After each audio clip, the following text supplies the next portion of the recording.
Depois de anos, finalmente, os 16mm tem uma coisa que era comum no começo, né? Críticas com mais de uma pessoa. Em conjunto. Que até dá pra gente questionar, é uma crítica? É uma conversa? É uma discussão? É uma análise? É uma análise, talvez? Hoje a gente vai falar sobre O Silêncio dos Inocentes, um dos grandes filmes da história de Hollywood, mas sob uma perspectiva um pouco diferente, né, Ilana? Exato. Sobre o olhar no cinema e pra quem é esse olhar.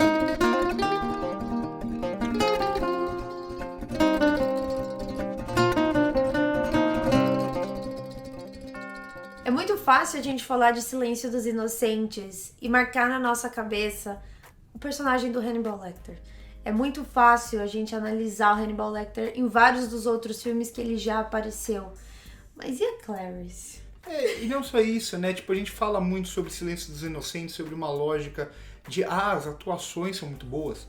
Com certeza as atuações são fantásticas. Fenomenais. O roteiro é muito bom. Sim, o roteiro é muito bom. Aí a visão do psicopata no cinema. São muitas coisas que são muito comentadas. Mas muito pouca gente fala do Silêncio dos Inocentes sobre essa lógica do olhar, né? O olhar no cinema, isso foi uma coisa que eu e o Leão, a gente comentou na live que a gente fez sobre cinema noir, que o olhar no cinema, ele sempre foi um olhar para o homem, né? Principalmente como a mulher sempre foi retratada no cinema, não só em questão de complexidade, mas como a câmera sempre vai explorar a mulher para uma visão masculina. A gente falou isso no cinema noir, porque o cinema noir tem muito isso, né? Até a visão da femme fatale, a visão da femme fatale. A criação da personagem. A ideia da femme fatale nada mais é do que a mulher que entra em confronto com o homem, a mulher que seduz o homem, esse tipo de coisa. E até hoje ainda é um pouco assim, né? Um pouco menos, mas na história do cinema é como a mulher sempre foi vista acima de tudo. Não só como produtores, como criadores de cinema, os homens estão sempre muito centralizados como consumidores também desse próprio cinema. Então é uma coisa um pouco cíclica que acontece desde o início, né, da história do cinema até hoje, sendo estabelecida através de estereótipos, através de pré-concepções de personagens. A Femme Fatale, eu falei a criação da personagem da Femme Fatale. Por que eu considero ela como um personagem? Porque ela já tem uma forma. Quase isso. São várias que se encaixam dentro dela. Então, o Silêncio dos Inocentes é interessante a gente criar essa análise do olhar, porque não só através da direção a gente consegue analisar isso tecnicamente, mas também na parte conceitual. Sim, é quase um filme que pega essa discussão e joga pra dentro da sua mise-en-scène, pra dentro da sua diegese. Então aqui o olhar ser um olhar masculino não é só uma relação público e filme, né? Como o público na sala escura vê aquele filme, mas como os próprios personagens estão olhando aquela personagem. E aquela personagem, ela sabe que ela está sendo olhada. Então acho que tá aí o grande trunfo, a grande qualidade, acima de tudo, de O Silêncio dos Inocentes. Então a gente vai ver um pouco de como essa personagem é construída e como a gente vai vê-la em tela, né? Porque isso é uma coisa que eu sempre tento fazer, você também sempre tenta fazer nas suas críticas, Ilana. A diferença do roteiro, do que está escrito e para como aquilo é mostrado, que é a grande diferença, a grande qualidade do filme. Então aqui a gente tem a personagem da Clarice, ou Hello Clarice, subindo um grande morro ali no treinamento dela. Então já vai ter essa relação da linguagem do cinema, do subir, né? Um personagem subindo um morro, um personagem correndo para cima, que tem uma dificuldade maior, até que ela vai receber esse chamado e o chamado dela vai ser, para ela, vai ser justamente para ela tentar descobrir coisas a partir de um grande psicopata famoso, que no caso aqui no filme é o Hannibal Lecter. Essa estrutura da jornada do herói aplicada para Clarice, ela vai ser muito bem colocada com o Hannibal sendo o mentor dela, né? Ela recebendo esse chamado, ela ultrapassando diversos momentos difíceis até se provar como heroína. E apesar disso, uma das coisas que eu mais admiro dentro de Silêncio dos Inocentes é o fato de que, apesar dela se provar como heroína, ela continua sendo observada da mesma maneira. Então, essa é uma discussão que ela vai ter vários níveis dentro do filme, até porque não é o único interesse, não é a única mensagem de interesse do filme, mas ela vai subir, vai descer, vai ter diferentes níveis, mas ela vai ser constante, ela vai ser o pano de fundo, ela vai demonstrar como que é a realidade da Clarice, não só na relação dela com o Hannibal, mas com toda a estrutura policial, a estrutura do FBI e a estrutura dos parceiros dela naquele ambiente hostil. Sim, vai ter, às vezes, de forma mais clara, então vai ter um momento que ela entra no elevador, só tem homens vestidos com a mesma roupa e ela é a única com uma roupa diferente, ou dentro da própria importância para a história, digamos assim. Então a gente vai ter ali o psicopata no final observando ela antes do confronto final, digamos assim, de uma forma muito mais clara, ou tem alguns momentos que a gente vê um policial dando uma cantada nela, sendo desagradável com ela de alguma forma, a mesma coisa envolvendo ali aquele babaca que é o diretor do hospital psiquiátrico, até a própria relação de se provar com quem trata ela bem, com quem é de boa com ela, digamos assim, que é o diretor ali do FBI, né? O cara que é como se fosse o mentor dela, alguém que tá promovendo ela. Um representante de pai mesmo. Exatamente. Né, pra ela. Ou o próprio Hannibal. O Hannibal, ele acaba tratando a Clarice de uma forma muito mais igual, Sim. em certa medida. Apesar de ser o Hannibal, esse psicopata que mata gente a sangue frio, esse tipo de coisa, ele acaba tendo interesse por ela que é muito mais equilibrado do que a maioria dos outros personagens. Só que acho que o filme vai fazer isso visualmente o tempo inteiro, né? Vai ter um momento, por exemplo, que ela vai ficar na sala e vai estar todos os policiais homens em volta, e como a direção do Jonathan Demme vai explorar isso, né? Ela meio que quase pequena ali, olhando para aqueles policiais, para aqueles personagens, e todos eles, ele vai fazer uma questão de dar um close na cara de cada um deles, olhando para ela de uma forma que meio que tenta deixar ela assustada de alguma forma, por mais que não seja a intenção daqueles personagens. O olhar é diretamente citado ou indiretamente citado. Então a gente tem muito forte nesse filme o olhar do Hannibal. Sim. Então a gente tem, ou a gente observa o olho do Hannibal, ou a gente observa aquilo que ele está observando, ou a gente observa a Clarice, mas a gente nunca vê como ela observa. Então isso é muito interessante, essa dicotomia, porque a gente se coloca no lugar dela através do ponto de vista da câmera que o Demme faz.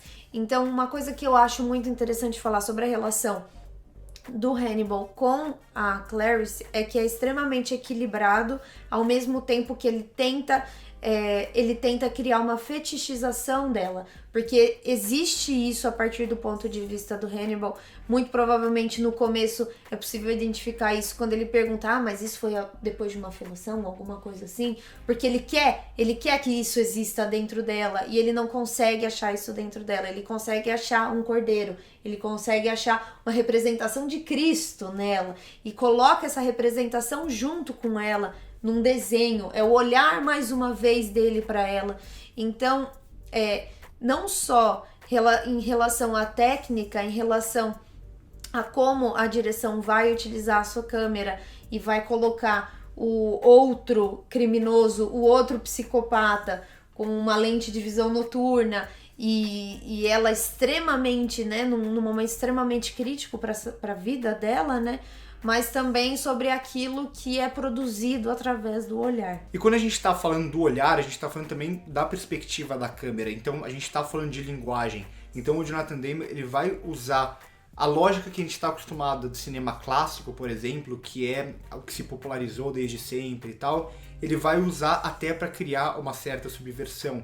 Então eu acho interessante até comparar esse filme com um filme que muita gente nem sabe que já tinha um filme do Hannibal antes com uma história parecida, que é Manhunter, do Michael Mann. Que são dois filmaços, né? Eu prefiro O Silêncio dos Inocentes, mas são dois grandes filmes, só que é muito interessante ver a abordagem diferente em cada um deles. O Michael Mann, ele tá muito mais preocupado com os espaços urbanos, então ele vai filmar muita coisa em planos mais abertos, por exemplo, esse tipo de coisa. Aqui no Silêncio dos Inocentes, a preocupação tá muito mais nesse olhar, nesse ser visto muitas vezes de perto, e também na psicologia desses personagens. Então a câmera do Jonathan Demme, ela quase sempre vai ser muito fechada, vai ser quase sempre um plano médio, um primeiro plano, às vezes um close no rosto, às vezes ela vai se aproximando por meio de um zoom in ou de uma dolly in, então tem essa aproximação muito maior. Então a mesma coisa é o que ele vai fazer com a linguagem. Em um momento crítico do filme, ele vai brincar com a gente usando a montagem para sugerir que aqueles personagens eles estão no lugar certo, eles vão conseguir pegar aquele criminoso, criminoso, para depois a gente ver que na verdade a gente foi enganado pela montagem do filme. E isso funciona justamente porque ele vai estar usando a linguagem clássica para depois subverter essa linguagem clássica. Então no começo do filme a gente vai ver muito ele usando o plano de estabelecimento, mostrando um lugar e depois mostrando aquele personagem dentro do lugar. Ou às vezes de uma forma até um pouco mais inventiva, mostrando uma plaquinha daquele lugar e sem cortar, mostrando o personagem ali dentro. Então a partir do momento que ele tá falando pra gente, olha, eu faço um plano de estabelecimento e depois eu vou mostrar aqueles personagens ali, a gente confia naquilo, a gente confia na linguagem que foi imposta pelo começo do filme. E é justamente isso que ele vai subverter depois. Ele vai mostrar aquela casa, e os personagens, a gente vai achar que o personagem que está dentro da casa está dentro daquela casa. Só que não, na verdade ele está dentro de outra casa.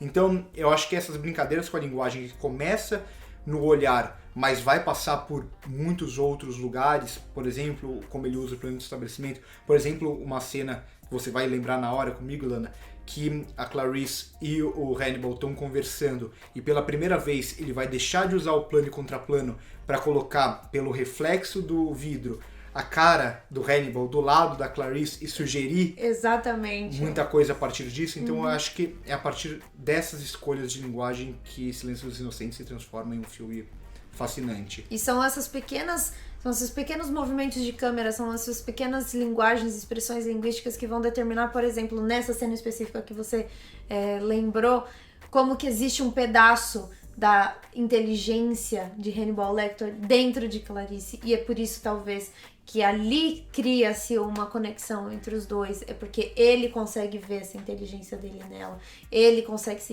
identificar até certo ponto, é óbvio, com a Clarice e transpor para ela essa vontade, né, de viver, e por isso que ele mantém ela viva. De certa forma vai ser até ele que vai meio que mostrar para ela que ela é capaz de ser. Capaz de ser o quê? Talvez uma protagonista no cinema hollywoodiano, uma protagonista sem os estereótipos, tanto de como é vista, quanto todos os clichês de construção de personagem que a gente viu na história do cinema.